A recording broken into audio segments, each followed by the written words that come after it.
여러분, 혹시 어젯밤에 화장실 때문에 몇 번이나 잠에서 깨셨나요? 한겨울 따뜻한 이불 속에서 화장실 가려고 일어나는 그 고통, 정말 괴롭습니다. 한 번 깨면 다시 잠들기 어렵고 아침에는 온몸이 무겁고 머리가 멍하죠. 그런데 더 무서운 건 따로 있습니다.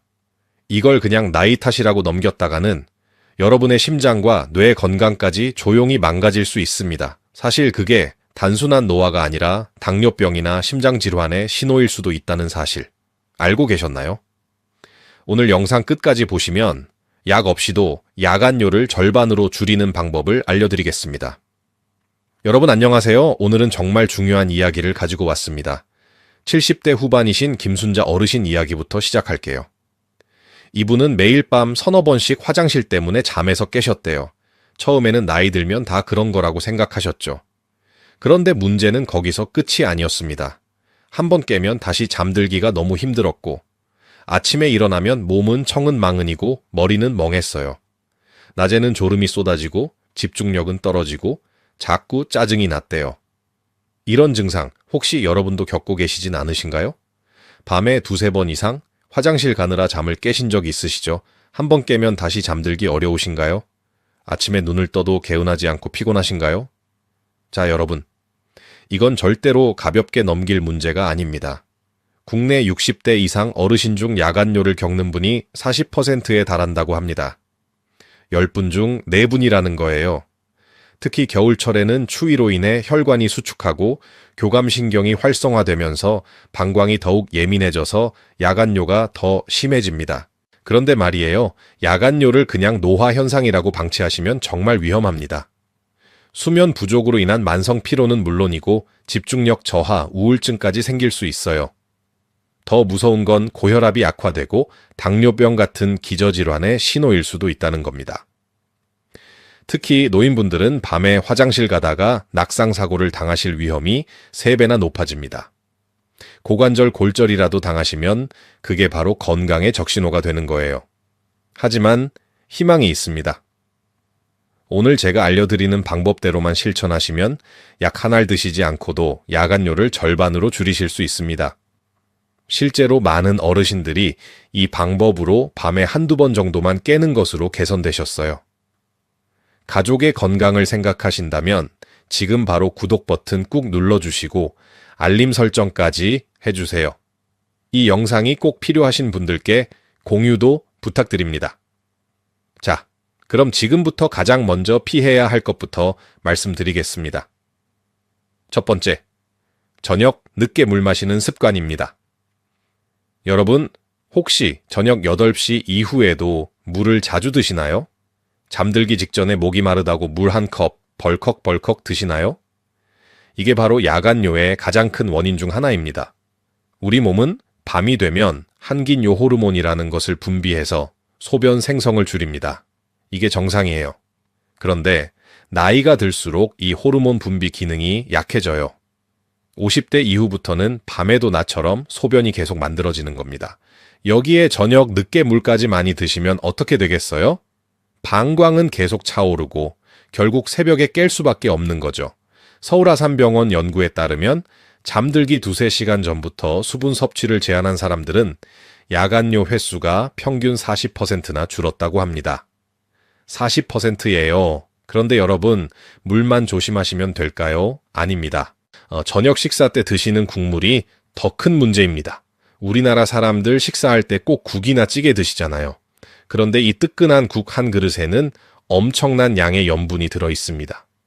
염분이 많으면 단순히 물을 마신 것보다 훨씬 더 많은 양의 소변이 만들어져요. 실제로 72, 새해 박영희 어르신은 저녁마다 된장찌개 국물을 꼭 드셨어요.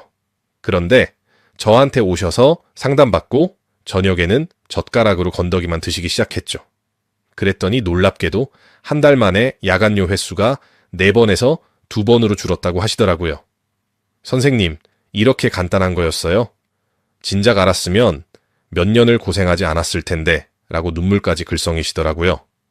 그리고 또 하나, 저녁에 과일 드시는 분들 많으시죠? 수박, 배, 사과, 귤 같은 과일들은 수분과 당분이 매우 높습니다. 특히 겨울철에 좋아하시는 귤 같은 경우 서너 개만 드셔도 물 한 컵을 마신 것과 비슷해요. 게다가 당분은 혈당을 올려서 소변을 더 많이 만들게 합니다. 그럼 어떻게 해야 할까요? 저녁 6시 이후로는 물 섭취를 최소화하세요. 목이 마르시면 입만 축이는 정도로만 하시고 잠들기 전에는 마지막으로 꼭 화장실을 다녀오세요. 저녁 식사 때는 국물은 가능하면 안 드시고 꼭 드셔야 한다면 젓가락으로 건더기만 드세요. 과일은 오후 3시 전에 드시고 저녁에는 절대 드시지 마세요. 두 번째, 술을 드시고 주무시는 걸 피해야 합니다. 선생님, 저는 잠이 안 와서 저녁마다 소주 한두 잔 마시고 자는데요. 술 마시면 잠이 솔솔 오던데요? 이렇게 말씀하시는 분들 정말 많습니다. 하지만 이게 바로 야간뇨를 악화시키는 최악의 습관입니다. 알코올은 처음 3시간 정도는 긴장을 풀어주고 잠을 유도하는 것처럼 보입니다. 그래서 많은 분들이 착각하시는 거예요.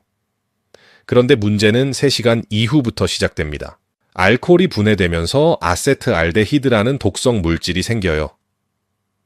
이게 뇌 기능을 떨어뜨리고 신경 전달 물질을 방해합니다. 그러면서 자꾸 잠에서 깨게 만드는 거죠. 게다가 깊은 수면 단계로 들어가는 걸 완전히 막아버립니다.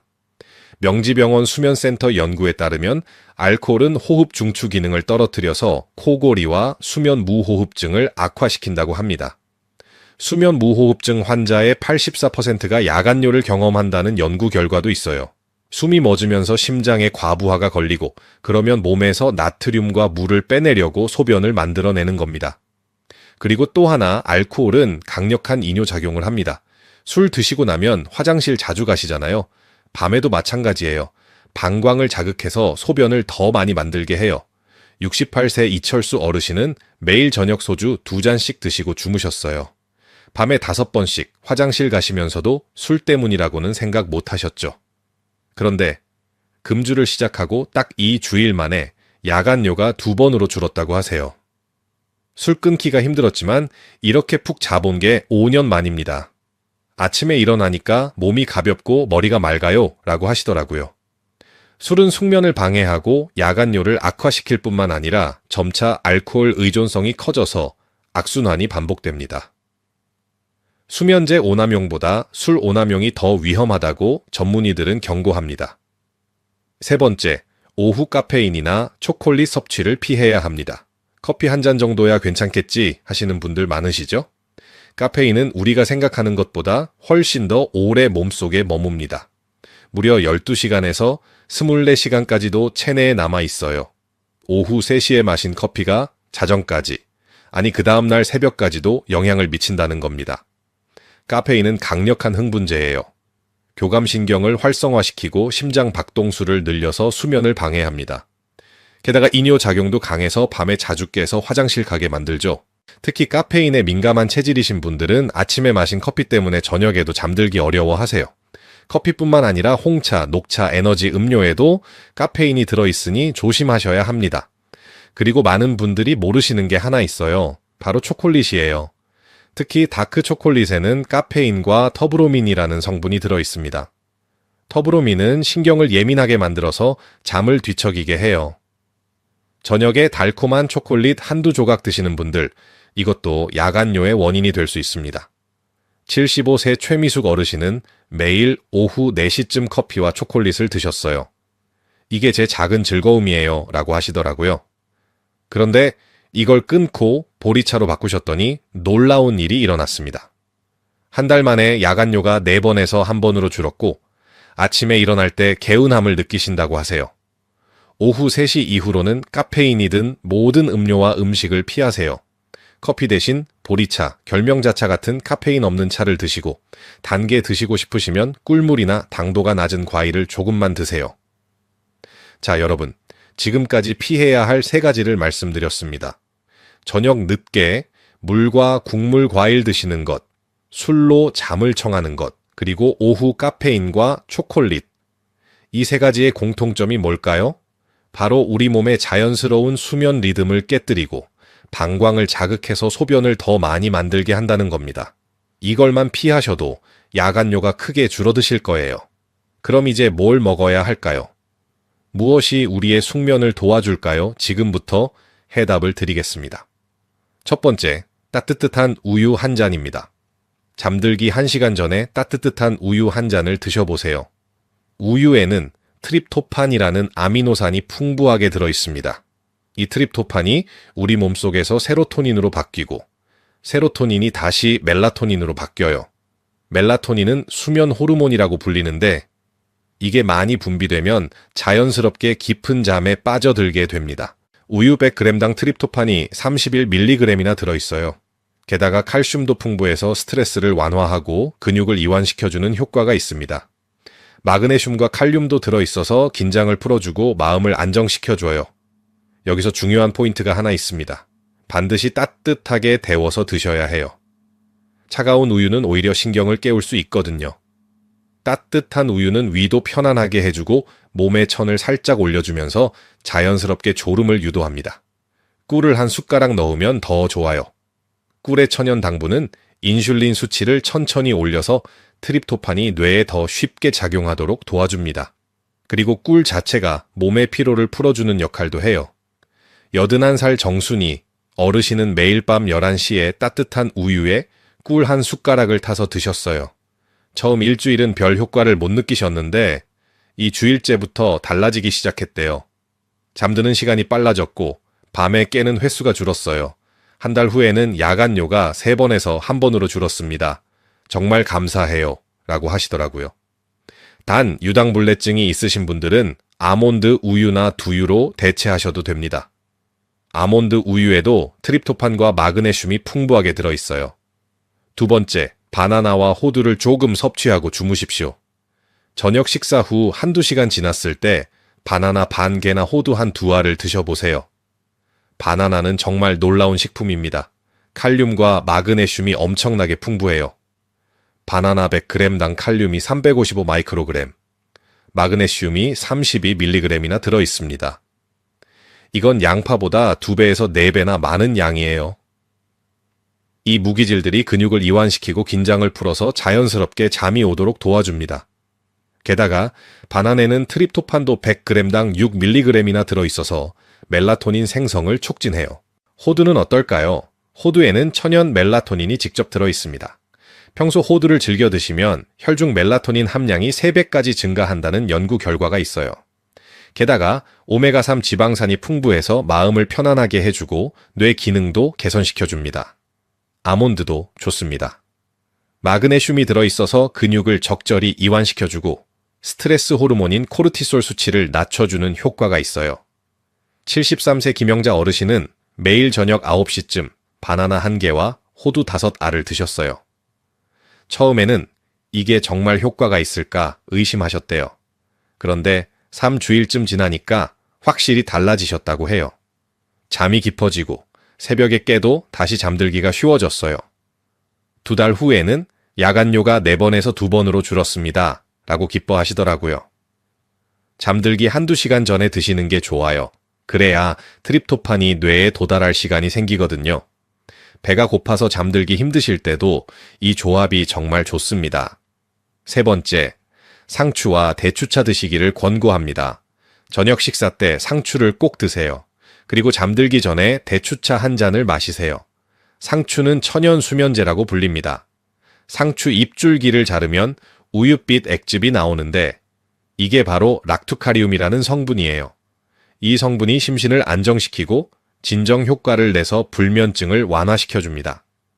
상추에는 멜라토닌도 많이 들어있어요. 특히 청상추보다 적상추에 훨씬 더 많이 들어있습니다. 적상추 15장을 끓이면 200mg의 멜라토닌을 섭취할 수 있어요. 대추는 스트레스로 인한 불면증에 특히 효과적입니다. 대추에는 칼슘이 풍부하고 대추씨에는 신경을 이완시키고 잠을 잘 오게 하는 성분이 다량 함유되어 있어요. 대추를 씨와 함께 달여서 차로 마시면 천연 수면제 역할을 합니다. 캐모마일 차도 좋아요. 허브의 일종인 캐모마일은 가벼운 진정작용을 해서 긴장을 풀어주고 스트레스와 피로를 완화시켜줍니다. 소화작용도 안정시켜주고 신경계의 긴장을 풀어줘서 편안하게 잠들 수 있도록 도와줘요. 83살 박정자 어르신은 저녁마다 상추쌈을 드시고 잠들기 전에 대추차를 드셨어요. 처음에는 상추가 잠을 유도한다니 믿기지 않았어요 라고 하셨죠. 그런데 한 달 후에 오셔서 정말 놀라워요. 상추를 먹고 대추차를 마시면 마음이 편안해지고 자연스럽게 졸음이 와요. 야간요도 3번에서 1번으로 줄었어요. 라고 감사하다고 하시더라고요. 여기서 더해 보충 팁 2가지를 알려드릴게요. 첫 번째, 수면 환경을 만들어주는 것이 아주 중요합니다. 잠자리 온도를 18도에서 22도 정도로 시원하게 유지하세요. 너무 덥거나 추우면 수면을 방해합니다. 침실은 최대한 어둡게 하세요. 작은 불빛도 멜라토닌 분비를 방해할 수 있어요. 암막 커튼을 사용하시고 전자기기의 불빛도 모두 가리세요. 잠들기 1시간 전에는 스마트폰, 텔레비전, 컴퓨터를 모두 끄세요. 블루라이트가 멜라토닌 분비를 방해해서 잠들기 어려워집니다. 대신 가벼운 스트레칭이나 명상, 호흡 운동을 해보세요. 낮 시간에 햇빛을 충분히 쬐세요. 아침에 일어나서 햇빛을 쬐면 멜라토닌 분비가 멈추고 14시간에서 15시간 후에 다시 분비가 시작됩니다. 이게 자연스러운 수면 리듬을 만들어줘요. 두 번째, 생활 습관 바꾸어 보는 겁니다. 매일 같은 시간에 잠들고 같은 시간에 일어나세요.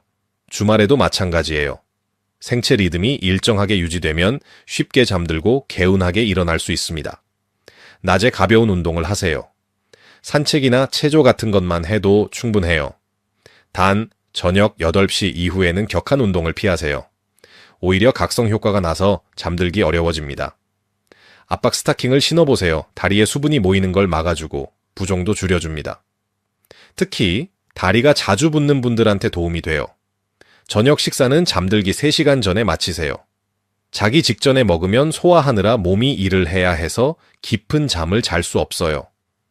특히 기름진 음식, 매운 음식은 소화 시간이 4-5시간 걸리니까 더욱 피하셔야 합니다. 여러분, 오늘 정말 중요한 내용 많이 말씀드렸습니다. 다시 한번 핵심만 정리해 드릴게요. 피해야 할 것 3가지. 저녁 늦게 물과 국물, 과일 드시는 것, 술로 잠청하는 것, 오후 카페인과 초콜릿, 먹어야 할 것 3가지. 잠들기 전 따뜻한 우유, 바나나와 호두, 상추와 대추차, 그리고 수면 환경 만들기와 생활 습관 개선하기. 이것만 실천하셔도 야간요가 절반으로 줄어들 수 있습니다. 약 없이도 말이에요. 지금 이 영상을 보시면서 떠오른 얼굴이 있으실 겁니다. 밤마다 화장실 때문에 고생하시는 배우자, 부모님, 친구분, 그분들을 위해서라도 이 영상 꼭 공유해 주세요. 여러분, 완벽하지 않아도 됩니다. 오늘 당장 모든 걸 다 실천하실 필요 없어요. 하나씩 천천히 시작하세요. 저녁에 국물 안 드시는 것부터, 커피 줄이는 것부터, 우유 한 잔 마시는 것부터 작은 변화가 모여서 큰 변화를 만듭니다. 제가 수많은 어르신들을 만나면서 확신을 얻었습니다. 나이가 들어서 야간요가 생기는 건 자연스러운 일이지만 그걸 개선하는 것도 충분히 가능하다는 것을요. 여러분도 하실 수 있습니다. 지금 바로 좋아요 버튼 꾹 눌러주시고 이 영상이 꼭 필요하신 분들께 공유 부탁드립니다. 그리고 구독과 알림 설정까지 해주시면 앞으로도 여러분의 건강을 지키는 유익한 정보 계속해서 전해드리겠습니다. 댓글로 오늘부터 가장 먼저 실천하실 것 하나만 남겨주세요. 여러분의 작은 다짐이 다른 분들께도 큰 힘이 됩니다. 마지막으로 한 가지만 더 말씀드릴게요. 만약 이 모든 방법을 실천하셨는데도 야간요가 계속되신다면 꼭 병원에 가서 검진 받으세요. 당뇨병, 전립선 질환, 심장 질환의 신호일 수도 있으니까요. 조기 발견이 정말 중요합니다. 여러분 모두 오늘 밤부터 푹 주무시고 아침에 개운하게 일어나시길 바랍니다. 건강하세요. 감사합니다.